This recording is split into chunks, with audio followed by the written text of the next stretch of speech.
Yesterday in our cycle of our Old Testament reading, we were supposed to begin with the great call story of Jeremiah and begin the prophet Jeremiah, which we'll do, I believe, for a week or so, if not more. But that was bumped yesterday because of the feast day of St. Mary Magdalene.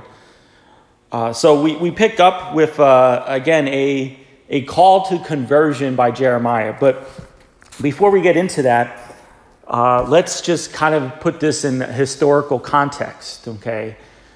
Jeremiah, first of all, the book itself, besides Isaiah, is probably the most influential of the Old Testament prophets.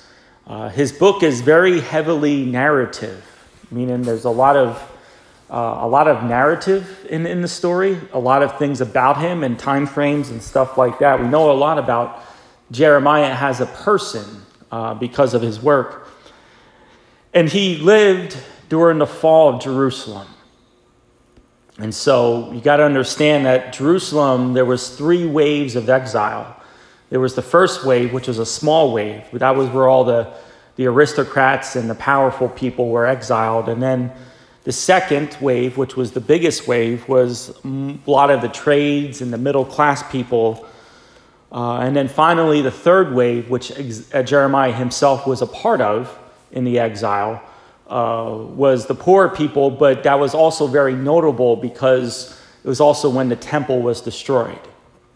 Okay, so Jeremiah lived really during probably one of the most tragic parts of Israel's history. Okay, he was alive while all that was going down. So that's the context, a very important context, as you listen throughout the next week or so of Jeremiah. He's the prophet during one of the most destructive times, if not the most destructive time in the nation of Israel and in Jerusalem. What's happening in the end days is that the king of Judah, noticing the threat, okay, of the Babylonians from the north, decides to align himself not with God, but with Egypt. Okay, that's important because we know from Exodus, Egypt was the bad guy that oppressed the people. And throughout all Scripture, especially in the Old Testament, when they make reference to Egypt, it's usually something with a bad connotation to it. You know, they're going back into slavery. And so in a way, the king of Judah with the nation aligned with themselves with the Egyptians and really almost became kind of like their slaves once again. Like they had to do what the what the Pharaoh said. In order for what? In order to feel safe. You know? There's all the things that we're doing now in order to feel safe, right?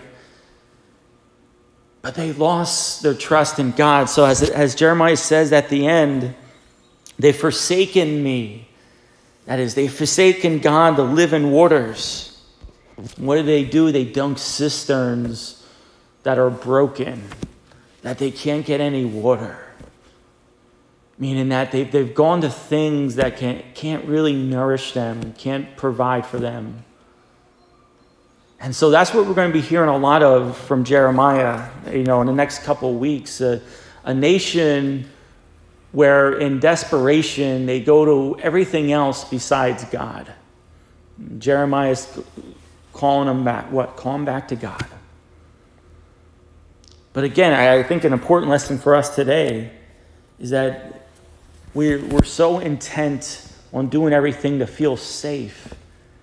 But there's no call to God. There's no call to faith. And really, I think all this begins, first and foremost, with our faith and trust in God. May God bless you.